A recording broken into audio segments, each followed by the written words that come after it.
নমস্কাৰ সকলোকে লাইফষ্টাইল বা বিস্মিতাৰ অন্য এটি মিনি ব্লগলৈ আপোনালোক সকলোকে পুনৰবাৰ স্বাগতম।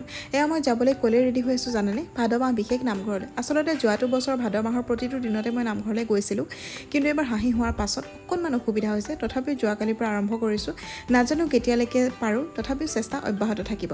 এয়া মই ৰেডি হৈ ল'লোঁ আৰু আজি ভাবিলোঁ যে যাবলৈ আৰম্ভ কৰাৰ পৰা বুলি যোৱালৈকে সকলোখিনি আপোনালোকৰ লগত শ্বেয়াৰ কৰিম। কথা মতেই কাম। এয়া মই ৰেডি হ'লোঁ, হাঁহি শুই আছিলে, তাই শুই থাকোঁতে মোৰ ৰেডি হ'বলৈ সুবিধা হ'ল। তাই উঠাৰ পাছত তাইকো ডাইপাৰ চেঞ্জ কৰি দিলোঁ, কাপোৰ পিন্ধাই দিলোঁ আৰু অকণমান ক্ৰীমো লগাই দিলোঁ। এজ ইউজুৱেল আপোনালোকে যিখিনি কৰে আপোনালোকৰ বেবীক ময়ো সেইখিনিয়ে কৰালোঁ। আৰু ফিডিংটো মেইন হয়, যিহেতুকে যোৱাৰ পৰা বুলি অহালৈকে ফিডিং কৰাব নোৱাৰি।